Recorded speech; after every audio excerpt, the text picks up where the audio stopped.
America president Trump మరొకసారి సంచలన నిర్ణయం తీసుకుంటున్నారు. విదేశీ నిపుణులు విద్యార్థులకు చెక్ పెట్టేలా లేదంటే ప్రాసెస్ మరింత టఫ్ చేసేలా కొత్త ఇమ్మిగ్రేషన్ రూల్స్ని తీసుకొస్తున్నారు. H1B, L1 స్టూడెంట్ వీసా నిబంధనలను మరింత కఠినతరం చేస్తుంది యుఎస్. ఆగస్టు నుంచి H1B వీసా విధానంలో చాలా కీలకమైన మార్పులు చోటు చేసుకుంటున్నాయి. ఐటీ కంపెనీలకు షాక్ ఇస్తూ థర్డ్ పార్టీ క్లయింట్ సైట్స్లో పనిచేసేటువంటి ఉద్యోగుల వివరాలపై ఇమిగ్రేషన్ అధికారులు కఠినంగా నిఘా పెట్టబోతున్నారంటూ తెలుస్తుంది. అండ్ రూల్స్ బ్రేక్ చేసిన కంపెనీల కొత్త దరఖాస్తులపై కూడా ఇప్పుడు అమెరికా సమీక్షలు నిర్వహించబోతుంది చాలా కఠినంగా అంటూ తెలుస్తుంది.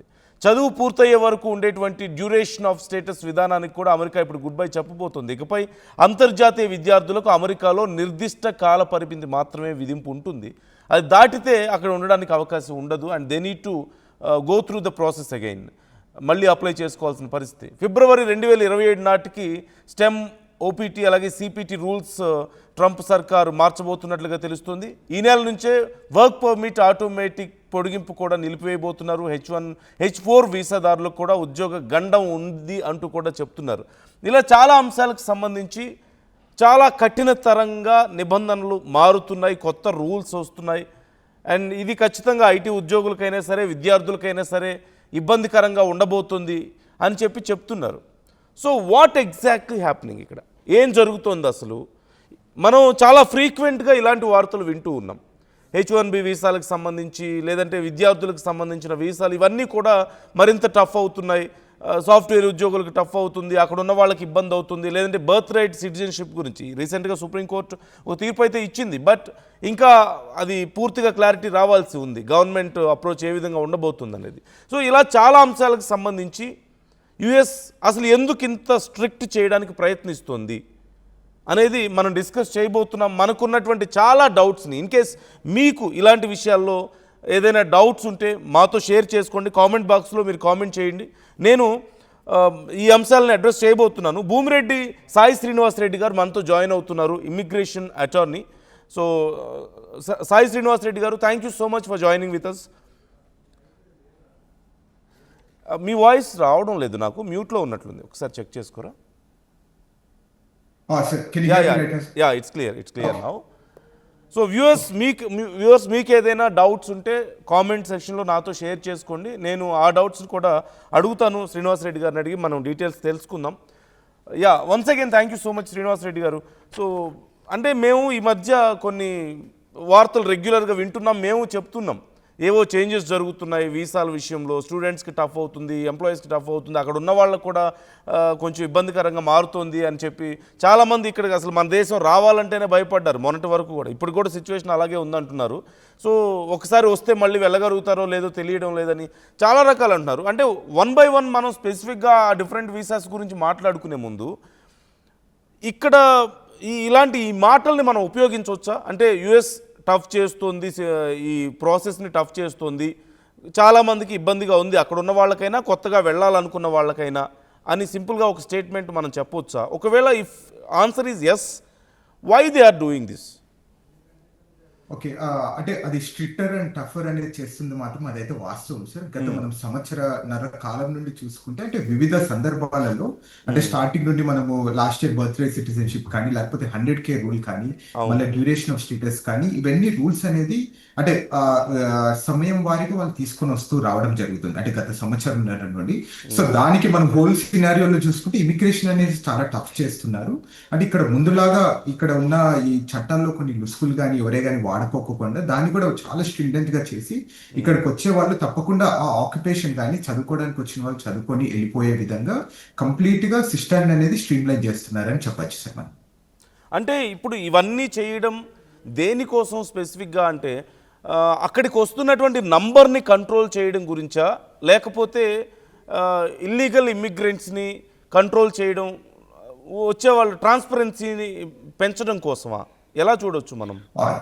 సార్ ఇక్కడ అంటే ప్రస్తుతం అయితే గవర్నమెంట్ ఒకటే చెప్తుంది. ఇక్కడ మేము లీగల్ ఇమిగ్రేషన్ ని ఎప్పుడు అనేది అలో చేస్తున్నాం. ఇల్లీగల్ ఇమిగ్రేషన్ ని లేకపోతే ఎవరెవరు వైలేషన్ చేస్తున్నారో ఈ లీగల్ ఇమిగ్రేషన్ లో వాళ్ళని ఒక్కడిని మనం కర్టైల్ చేయడానికి మాత్రమే ఈ రూల్స్ అనేది తీసుకొని వస్తున్నాం అనేది వాళ్ళు చెప్తున్నారు. అండ్ అదే విధంగా ఇక్కడ అమెరికన్ వర్కర్స్ కి లేకపోతే అమెరికన్ సిటిజన్స్ కి జాబ్స్ అనేది H1B వర్కర్స్ కానీ నాన్ ఇమిగ్రెంట్స్ కానీ తీసుకెళ్తున్నారు. సో దాన్ని మనం స్టాప్ చేయాలి అనేది మెయిన్ ఇంటెన్షన్ గా వాళ్ళు ఈ రూల్స్ అనేది తీసుకొని వస్తున్నారని మనం అనుకోవచ్చు. సో బాగా అంటే ఈ చేంజెస్ రావడం మొదలైన కొత్తలో మేజర్గా ఒక విషయం గురించి పెద్ద చర్చ జరిగింది. That is social media vetting అని చెప్పి. ఇప్పుడు సోషల్ మీడియా వెట్టింగ్ ఇంకా టఫ్ చేస్తున్నామని చెప్పేసి చెప్తున్నారు.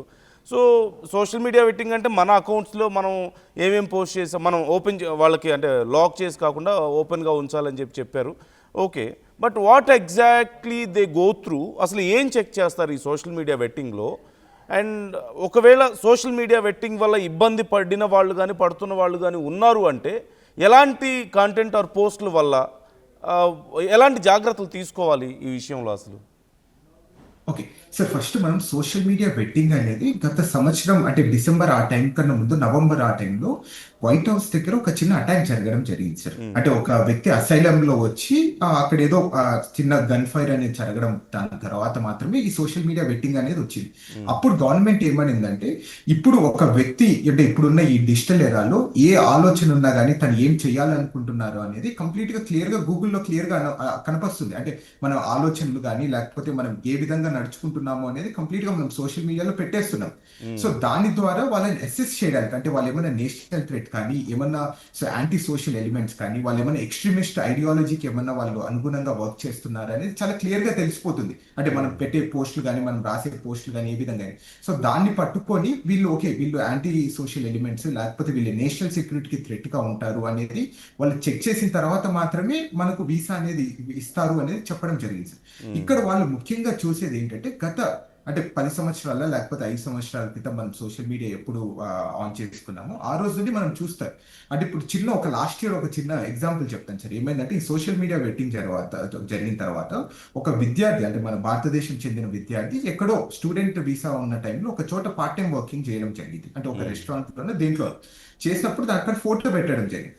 పెడితే అక్కడ వీసా ఆఫీసర్ ఇది అడిగారు, నువ్వు ఆ రోజు నీకు F1 వీసాలో ఉన్నావు కదా, నువ్వు F1 వీసాలో ఉంటే రెస్టారెంట్ లో పనిచేయకూడదు కదా, ఎందుకు పనిచేసావు అనేది అతనికి వీసా రిజెక్ట్ చేయడం జరిగింది.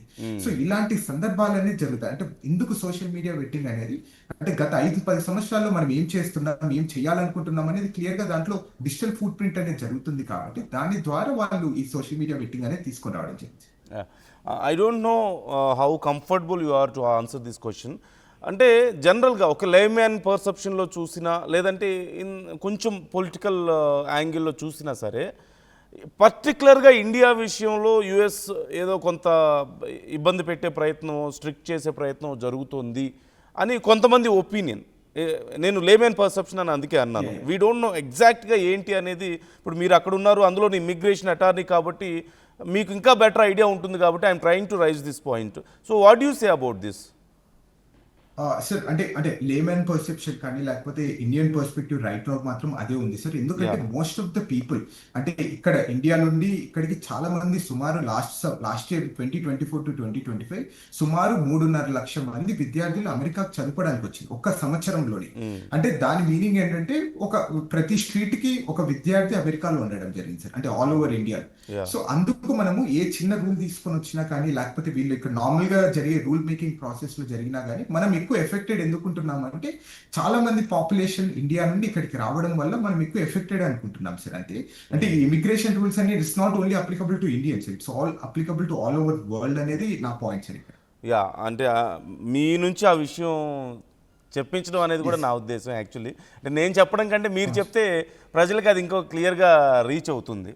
So and what about birth right citizenship sir, ఏం జరుగుతుంది ఆ విషయంలో? సుప్రీంకోర్టు ఆల్రెడీ తీర్పు ఇచ్చింది, సో అలా పెట్టడం కరెక్ట్ కాదు అని చెప్పింది అని మనం విన్నాం. అంటే గతంలో లోకల్ కోర్ట్స్ చెప్పాయి, తర్వాత సుప్రీంకోర్టు ఇప్పుడు చెప్పింది. బట్ గవర్నమెంట్ దాన్ని ఇంప్లిమెంట్ అంటే ఈ సుప్రీంకోర్టు చెప్పినట్లుగా వినడానికి అవకాశం ఎంతవరకు ఉంది? అంటే ట్రంప్ చాలా మొండిగా ఉన్నాడు కదా చాలా విషయాల్లో. సో ఈ విషయంలో ఏదైనా క్లారిటీ ఉందా? లేదు సార్, క్లారిటీ క్లియర్ గా ఉంది సార్. అంటే ఇప్పుడు కూడా ఈ రోజు కూడా ఇక్కడ పుట్టిన వాళ్ళు అంటే irrespective of their parents immigration status ఇక్కడ పుట్టిన వాళ్ళు అమెరికన్ సిటిజన్స్ అయిపోతారని చాలా క్లియర్ గా ఉంది. అదే ఫాలో అవుతున్నారు కూడా. ఈవెన్ బిఫోర్ అంటే ట్రంప్ ప్రొక్లమేషన్ తెచ్చిన తర్వాత లేకపోతే సుప్రీంకోర్టు ఆర్డర్ ఇచ్చిన తర్వాత కూడా ఆ క్లియర్ గా బర్త్ రైట్ సిటిజన్షిప్ అనేది ఉంది. కోర్టు కూడా చాలా క్లియర్ గా చెప్పింది సార్. అంటే 14th అమెండ్మెంట్ ప్రకారం ఈ కంట్రీలో ఈ టెరిటరీలో ఎవరెవరు పుడతారో వాళ్ళందరూ అమెరికన్ సిటిజన్స్ అనేది చాలా క్లియర్ గా ఈ రాజ్యాంగం రాసింది కాబట్టి తప్పకుండా దాన్ని ఫాలో కావాలి అనేది క్లియర్ గా చెప్పడం జరిగింది సార్. అంటే ఏ ఎగ్జిక్యూటివ్ ఆర్డర్ కానీ ఏ చిన్న చిన్న రూల్స్ కానీ దీన్ని ఆపలేరు. ఒకవేళ మీరు అలా చేయాలి అంటే కాంగ్రెస్ లో బిల్ పెట్టి లేకపోతే ఈ 2/3 మన ఓట్స్ వచ్చిన తర్వాత మాత్రమే మనం అమెండ్మెంట్ చేయాలి అని చెప్పడం జరిగింది సార్. ఓకే.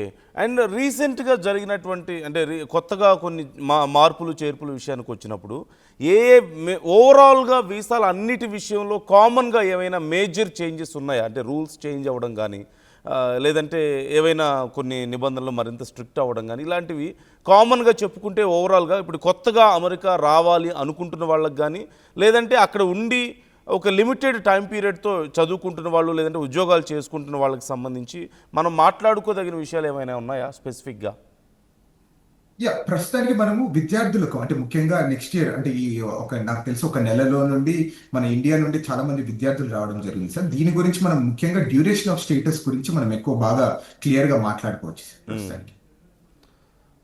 అంటే ఇప్పుడు H1B వీసాల గురించే మేజర్గా మాట్లాడుతున్నారు చాలామంది. అంటే స్పాన్సర్ చేసే కంపెనీలకు సంబంధించి కూడా కొంచెం ఎక్కువగా ఫోకస్ చేయబోతున్నారు అని చెప్తున్నారు. సో ఇది ఎలా ఎఫెక్ట్ చూపించబోతోంది? సార్ ఇప్పుడు ఈ H1B వీసాలు కొత్త రూల్స్ అనేది తీసుకొని రావడం జరుగుతుంది సార్. అంటే ఆగస్ట్ నుండో లేకపోతే సెప్టెంబర్ నుండో తీసుకొని రావాలి అనేది ఇది ఒక ప్లాన్ లో ఉండాలి. అంటే ముఖ్యంగా దీని ద్వారా ఎక్కువ ఎఫెక్ట్ ఎవరైతారంటే ఇండియన్ ప్రొఫెషనల్స్ ఎక్కువ ఎఫెక్ట్ అవుతారు సార్. ఎందుకంటే మన ఐటీ కన్సల్టింగ్ కంపెనీస్ అనేది మనం ఫ్రీక్వెంట్ గా వినింటాం. అంటే వీళ్ళు ఎవరే కానీ డైరెక్ట్ గా ఎండ్ క్లయింట్ దగ్గర వర్క్ చేయరు సార్. వీళ్ళు మధ్యలో ఒక కన్సల్టింగ్ ఫర్మ్ ఉంటుంది. కన్సల్టింగ్ ద్వారా వీళ్ళు హైర్ చేసుకుని వాళ్ళని అక్కడ ప్లేస్ చేస్తారు. ఈ థర్డ్ పార్టీ సిస్టమ్ అనేది ఈ క్లయింట్ సిస్టమ్ అనేది రిమూవ్ చేయాలి లేకపోతే దీన్ని చాలా స్ట్రిక్ట్ తీసుకొని రావాలి అనేది కరెంట్ అడ్మినిస్ట్రేషన్ ప్లాన్ చేస్తుంది సార్.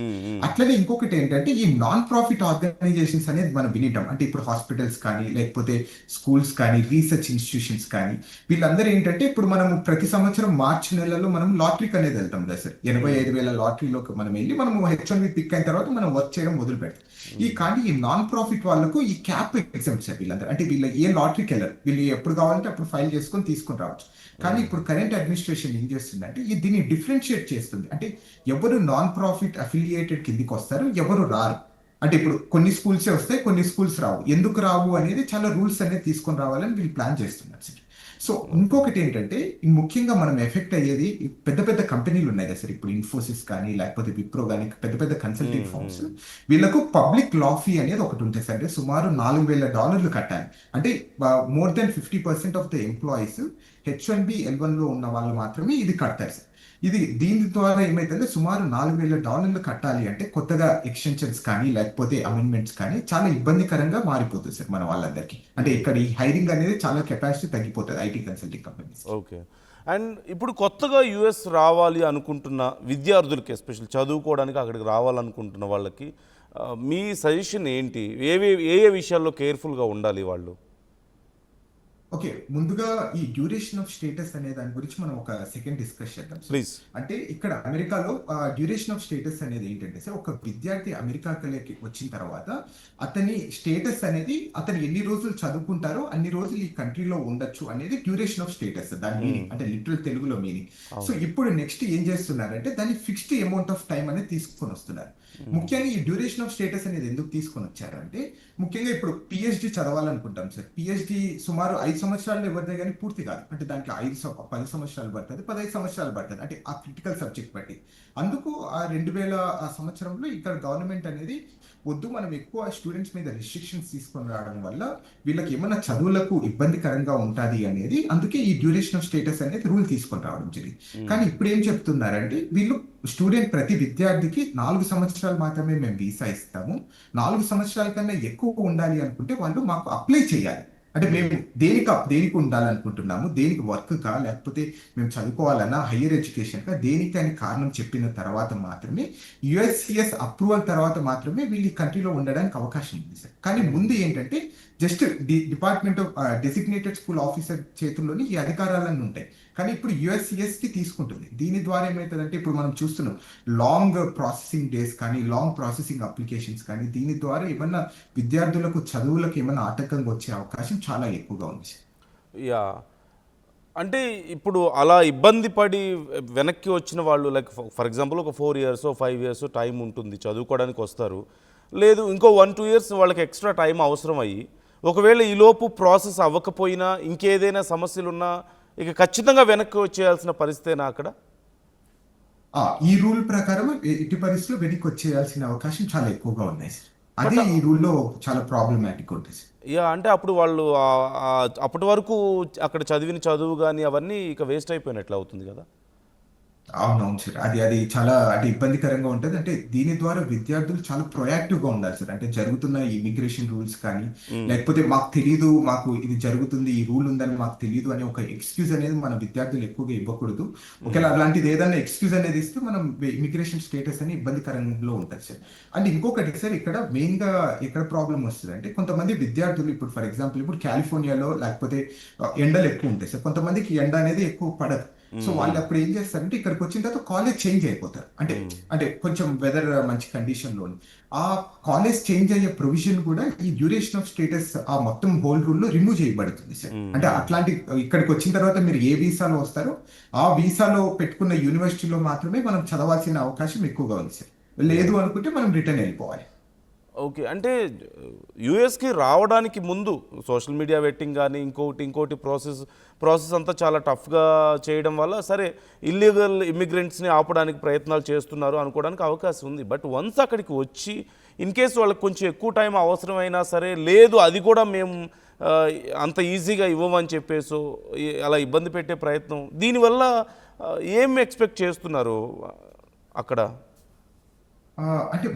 అంటే నేను కరెక్ట్ గా దీని గురించి ఆన్సర్ అయితే నేను చెప్పలేను సార్. కానీ నాకు ఒక అండర్స్టాండింగ్ ఏంటంటే ఈ డ్యూరేషన్ ఆఫ్ స్టేటస్ అనేది ఒక సుమారు ఒక 70-80 పేజీల కాపీ సార్. దాంట్లో ఒక పాయింట్ ఏమని రాశారంటే 2001 నుండి 2004 వరకు స్టూడెంట్ వీసాల మీద వచ్చిన వాళ్ళు సుమారు 2000 మంది ఇంకా స్టూడెంట్ వీసాలో ఉంటున్నారట.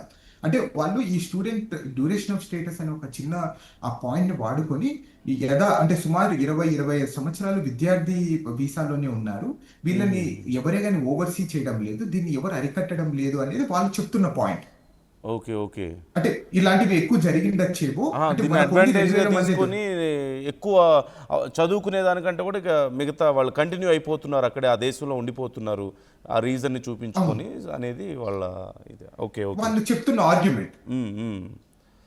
అంటే అది రియల్ ఇంటెన్షన్స్ అనేది కంప్లీట్ గా డిఫరెంట్ ఉంటుంది. ఐ కెన్ అండర్స్టాండ్ అది. ఇప్పుడు ఐస్ అధికారుల పరిస్థితి ఏంటి, ఇమిగ్రేషన్ అండ్ కస్టమ్స్ ఎన్ఫోర్స్మెంట్? అంటే నేను ఎక్కడో విన్నాను రీసెంట్గా కొంతమంది మాట్లాడుతుంటే, అంటే యూఎస్లో నా ఫ్రెండ్స్ కూడా ఎవరో చెప్పారు ఏదో సూపర్ మార్కెట్కి వెళ్తే అక్కడికి వచ్చి వాళ్ళని క్వశ్చన్ చేస్తున్నారని, ఇంకెక్కడో బయట కనిపిస్తే అంటే ఎక్కడ పడితే అక్కడ వాళ్ళని క్వశ్చన్ చేయడం, వాళ్ళ ఐడి ప్రూఫ్స్ చూపించమని అడగడం లాంటివి జరుగుతున్నాయని. అండ్ ఒక సర్టెన్ టైంలో కొన్ని న్యూస్ కూడా నేను కూడా చూశాను, ఏదో వాళ్ళ మీద అటాక్స్ జరిగాయని, లేదంటే ఇంకా చాలా రకాలుగా జరుగుతున్నాయని చెప్పేసి వింటున్నాను. So is it in control now? ఇప్పుడు ఏదైనా చేంజ్ కనిపిస్తుందా? అండ్ ఎందుకని ఇంత పెద్ద సెన్సేషన్ అవుతుంది ఈ విషయం? అంటే ప్రస్తుతానికైతే గత 2-3 నెలల నుండి అయితే I don't see much of the ICE news sir ప్రస్తుతానికైతే. అంటే ముందు మీరు అన్నట్టు మాత్రం సో చాలా వరకు కొన్ని సూపర్ మార్కెట్లోకి వెళ్ళడం, లేకపోతే కోర్టులలో అక్కడ ఉండే అప్పుడే అరెస్ట్ చేసి తీసుకెళ్లడం, ఇలాంటివి అయితే సందర్భాలు అనేది జరిగాయి. సో వాళ్ళ ఐస్ వాళ్ళు మాకు అధికారం ఉంది అంటున్నారు, కానీ మిగతా అంటే ఇక్కడ ఉన్న రాజ్యాంగ వ్యవస్థ లేకపోతే ఇక్కడ ఉన్న ఎగ్జిక్యూటివ్ అథారిటీస్ కానీ స్టేట్ ఎగ్జిక్యూటివ్ అఫీషియల్స్ కానీ మాకు వీళ్ళకి లేదు అనేది వాళ్ళు సపరేట్ గా ఆర్గ్యుమెంట్ చేస్తున్నారు కాబట్టి. So I don't think so ప్రస్తుతానికి అయితే ఒక గత 2 months నుండి అయితే I think everything is normal అనుకుంటున్నాను సార్. యా సరే, ఇప్పుడు ఈ లాస్ట్ ఫ్యూ మంత్స్లో తీసుకొచ్చినటువంటి ఈ కొత్త రూల్స్ లేదంటే చేంజ్ ఆఫ్ రూల్స్ వీటన్నిటి వల్ల అక్కడ ఫ్లోలో ఎంత డిఫరెన్స్ వచ్చింది? అండ్ నిజంగా అంటే వాళ్ళు అనుకున్న దాన్ని అచీవ్ చేయగలుగుతున్నారా? Do you see the change?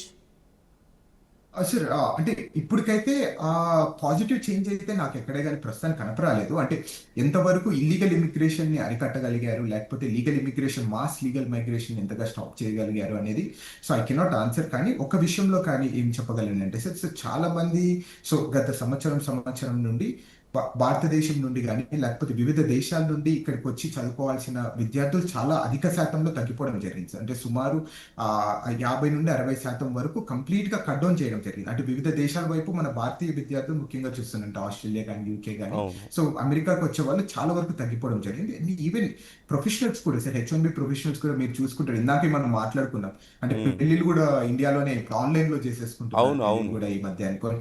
So అలాంటి సందర్భాలు ఏమైతుందంటే కంప్లీట్ గా స్ట్రక్ అయిపోతున్నామని ఒక భయంతో కంప్లీట్ గా ఇక్కడే ఉండిపోతున్నారు, లేకపోతే ఇండియాకి వెళ్ళిన వాళ్ళు అక్కడే స్ట్రక్ అయిపోయి ఉండిపోతున్నారు. సో దీని ద్వారా ఈ లీగల్ మైగ్రేషన్ అనేది చాలా ఎక్కువ అధిక శాతంలో ఎఫెక్ట్ పడిందని అయితే నా పర్సనల్ ఒపీనియన్ సార్. అంటే ఒక్కసారి అక్కడి నుంచి ఇక్కడికి వస్తే ఇంతకుముందు మనం మాట్లాడుకున్న విషయమే, అంటే ఏదో పెళ్ళి ఉందనో లేదంటే ఇంట్లో ఇంకేదన్నా ఎవరికైనా సీరియస్గా ఉండొచ్చు, ఇంకేదైనా రీజన్ వల్ల వన్స్ ఇండియాకి కనుక వస్తే, అవుట్ ఆఫ్ ది కంట్రీ వస్తే యుఎస్ నుంచి కొంతమంది వెనక్కి వెళ్ళలేకపోయారు అంటున్నారు. అంటే అది ఏ కేసెస్లో జరుగుతుంది అలా? సార్ మొదటిగా ఒకటి ఫస్ట్ అండ్ ఫార్మోస్ట్ ఏంటంటే వీసా అపాయింట్మెంట్స్ దొరకకపోవడం one of the main reason sir, మన అందరికీ తెలిసిన రీజన్.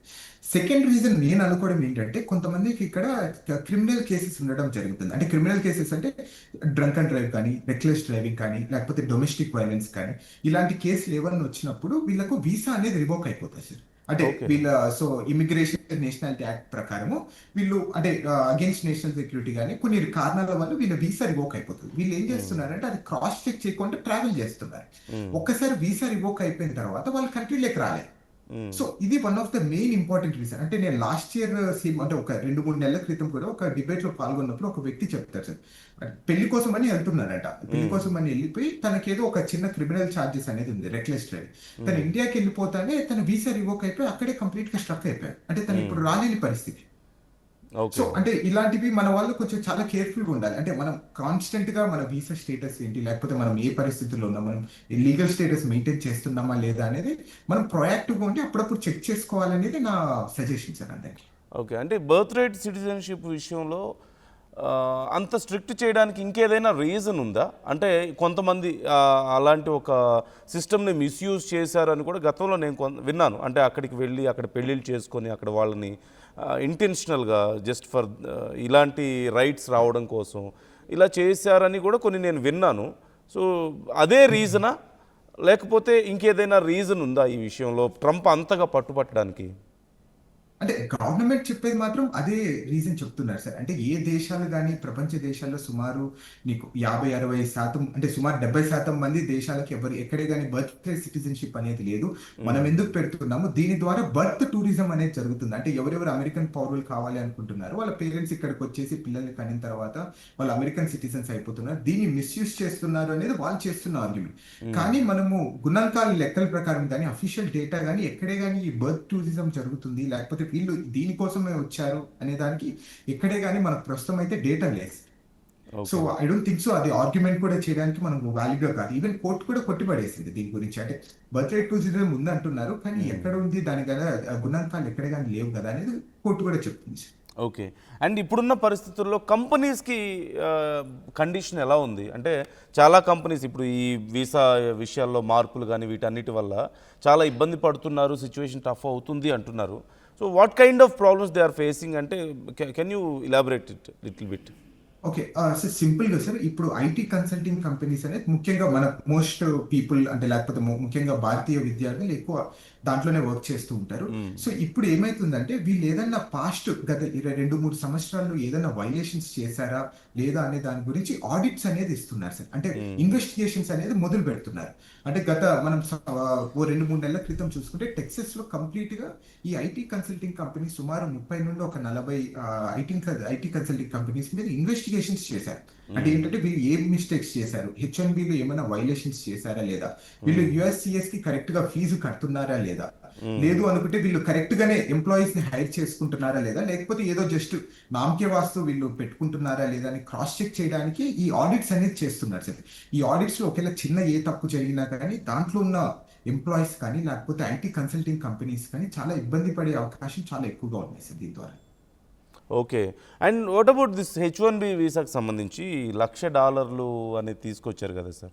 అంటే ఎదర్ మనం పే చేయాలి, లేదు అంటే మనల్ని హైర్ చేసుకునే కంపెనీ అయినా సరే ఆఫర్ చేసుకొని చేయొచ్చు అని చెప్పారు కదా. సో ఇది ఎంతవరకు ఇంపాక్ట్ చూపించింది? అంటే ఈ $1,00,000 అన్నప్పుడు అప్పుడు అంటే ప్రతి ఇయర్ అని ప్రతిసారి మనం మళ్ళీ రివైవ్ చేసుకునేటప్పుడల్లా పే చేయాలని మొదట్లో చాలా ఊహాగానాలు వచ్చినప్పటికీ కూడా మొదటిసారి పే చేస్తే వన్ టైం పేమెంట్ అనే చెప్పారు.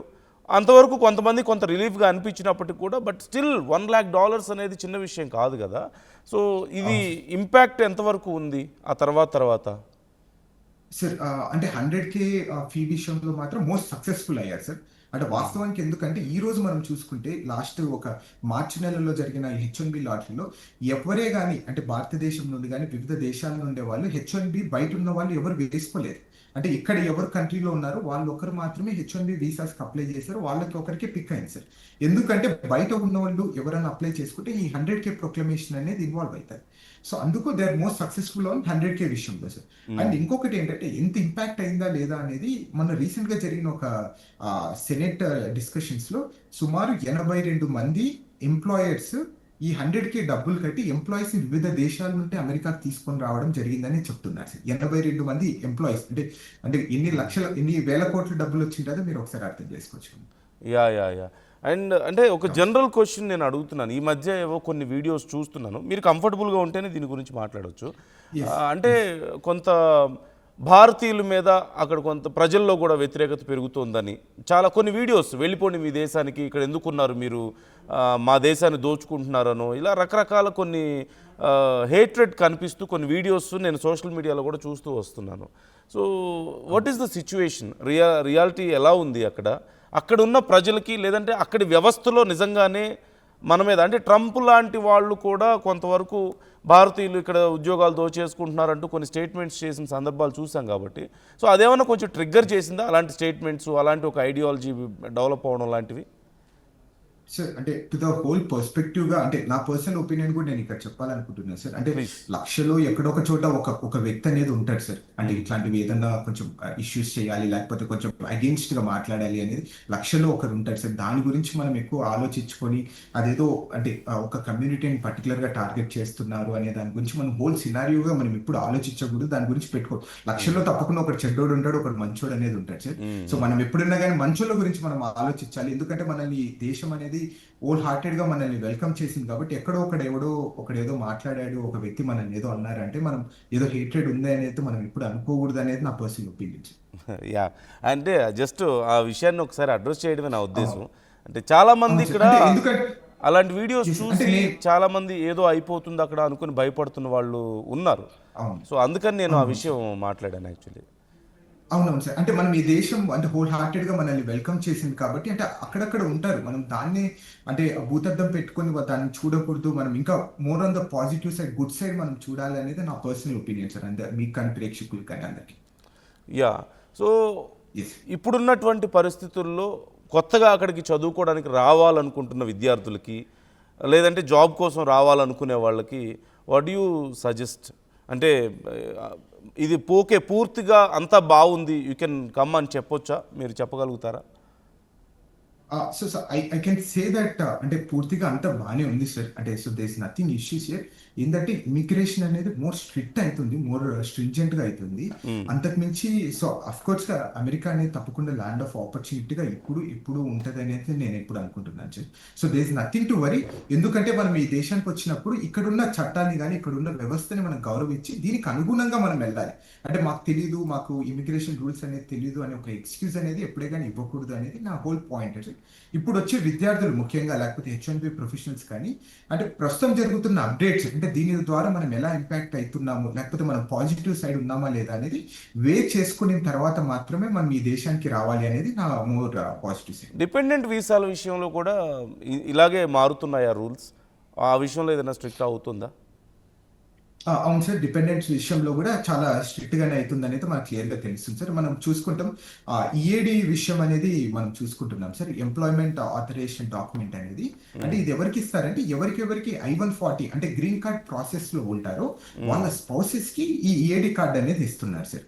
సో దీన్ని కంప్లీట్ గా ఆటోమేటిక్ ఎక్స్టెన్షన్ అనేది సుమారు అంటే మనం జస్ట్ అప్లై చేసిన తర్వాత మన కార్డ్ రాకపోయినా కానీ 540 రోజులు మనం పనిచేయచ్చు సార్. సో ఇప్పుడు కొత్త రూల్ ప్రకారం ఏమంటున్నారంటే లేదు, మీరు అలా వర్క్ చేయలేదు, మీరు ఎప్పుడు కార్డు వస్తుందో మీకు ఎప్పుడు అప్రూవల్ వస్తుందో అప్పుడు నుండే మీరు వర్క్ చేయాలి అనేది క్లియర్ గా చెప్పడం జరిగింది. అంటే దీని ద్వారా ఇంపాక్ట్ ఏమవుతారంటే ముఖ్యంగా ఇండియన్ ప్రొఫెషనల్స్ ఎక్కువ అవుతారు సార్, అంటే డిపెండెంట్స్.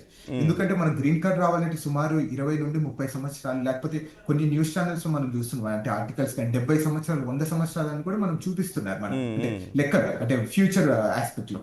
ఒకేలా ఆ 70 సంవత్సరాలు డిపెండెంట్స్ కి ఇలాంటి ఏదైనా ఈఏడి ద్వారా కొంచెం అడ్డంకులు ఉంటే మాత్రం చాలా కష్టమైన ఇబ్బందికరమైన పరిస్థితులు మన డిపెండెంట్స్ ఉంటారని నేను చెప్తాను.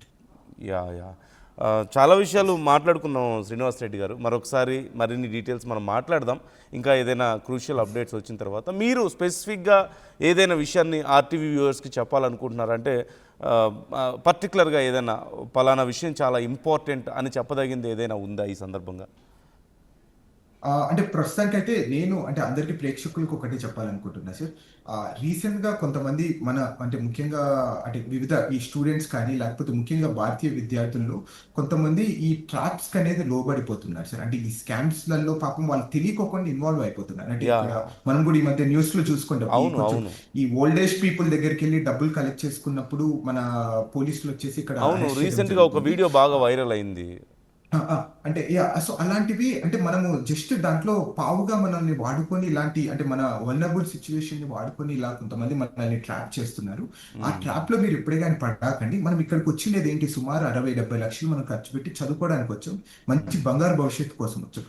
దాని గురించి కాన్సన్ట్రేషన్ చేయాలి తప్ప ఇలాంటివి చిన్న చిన్న ఇష్యూస్ లో ఇన్వాల్వ్ అయిపోయి లేకపోతే మన కెరీర్ ని డైవర్ట్ చేసుకొని దాంట్లో లైఫ్ స్పాయిల్ చేసుకోకూడదు అనేది నా ఒపీనియన్ సార్. అందరికీ thank you so much Srinivas Reddy garu. Once again thank you so much for your time. చాలా విషయాలు మనం మాట్లాడుకున్నాం. మరొకసారి ఇంకేదైనా కీలకమైన అప్డేట్స్ ఉన్నప్పుడు తప్పకుండా మేము మిమ్మల్ని మళ్ళీ కాంటాక్ట్ చేస్తాం for more information. Thanks again. So చూసాం కదా, ఖచ్చితంగా యుఎస్ వెళ్ళాలి అనుకోవడం, అక్కడ చదువుకోవడం కానీ అక్కడ ఉద్యోగం చేయడం కానీ ఇలాంటి డ్రీమ్స్ ఉండడం, డాలర్ డ్రీమ్స్ అనేది మీరు ఆపుకోవాల్సిన అవసరం అయితే లేదు అంటూ చెప్తున్నారు. శ్రీనివాస్ రెడ్డి గారు ఇమిగ్రేషన్ అటార్నీ అక్కడ. So he no in and out everything ఆయనకు తెలుసు. సో అలాంటి విషయాల్లో మీరేమి మీ డ్రీమ్స్ని ఆపేయాల్సిన అవసరం లేదు. కాకపోతే make sure you are very clear. అంటే అమెరికాకి సంబంధించి మీరు అక్కడికి వెళ్ళాలనుకున్నప్పుడు ఆ దేశానికి వ్యతిరేకంగా ఏదైనా పోస్టులు చేయడము, ఆ దేశానికి వ్యతిరేకంగా మీరు ఏదైనా నినాదాలు చేయడం, అంటే మీ ఐడియాలజీ ఆర్ ఇంకేదైనా ఇలాంటి వాటిని మీరు గతంలో కనుక స్ట్రాంగ్గా అపోజ్ చేస్తూ మీరు ఏమైనా పోస్టులు చేస్తే అవి కొంచెం ఇబ్బంది పెట్టే అవకాశం ఉంది. లేదు అంటే ఇప్పుడున్నటువంటి వార్ సిచ్యువేషన్స్లో కూడా అమెరికాకి ఇబ్బంది పడేలా లేదంటే అక్కడి వ్యవస్థల్లో ఏదైనా కొంచెం వైలెన్స్ క్రియేట్ చేసేలాంటివి ఏదైనా ఉంటే మీ సోషల్ మీడియాలో ఖచ్చితంగా అవి మీకు ప్రాబ్లమాటిక్గా అవుతాయి. అలా కాకుండా if you are just going to study or మీ జాబ్ కోసం వెళ్తున్నారు, మీరు క్లీన్గా ఉన్నారు అంటే మాత్రం మీకు ఏ ఇబ్బంది ఉండదు. And all you need to do is to follow the rules and regulations. అంటే 4 ఏళ్ళు పర్మిషన్ ఉంటే నేను ఇంకో 1 ఇయర్ ఉంటాను, 2 ఇయర్స్ ఉంటాను అని చెప్పి మీరు ప్రయత్నం చేసి ఇల్లీగల్గా మీరు నన్ను పంపించేస్తున్నారు, నా మీద వెయిట్ పడుతుంది అంటే no one can help you ఇలాంటి విషయాల్లో. Just do follow the rules and regulations and you will be safe, you can be peaceful. So అంతే సింపుల్గా చెప్పాలంటే. మీ ఒపీనియన్ ఏంటి ఈ అంశానికి సంబంధించి? మీకు ఇంకా ఏమైనా డౌట్స్ ఉన్నాయా? లేదంటే హౌ డు యూ సీ ఇప్పుడు చాలా ట్రెండ్ చాలా వేగంగా మారుతూ వస్తుంది. అవునన్నా కాదన్నా ఖచ్చితంగా ఈ ఇన్ఫ్లోని తగ్గించాలి అనే ఇంటెన్షన్ కూడా ఇంటర్నల్గా యుఎస్కి ఉంది అనేది చాలామంది చెప్తున్న మాట. అంటే చదువుకునే వాళ్ళైనా సరే, జాబులు చేసే వాళ్ళైనా సరే, ఆ ఫ్లోని తగ్గించాలి అనే ఇంటెన్షన్ ఇంటర్నల్గా ఉంది అనేది చాలామంది opinion. How do you see, మీకేమనిపిస్తుంది? మీ ఒపీనియన్ ఎలా ఉంది ఈ విషయానికి సంబంధించి? కామెంట్ చేయండి. మీ అభిప్రాయాలను కూడా మాతో పంచుకోండి.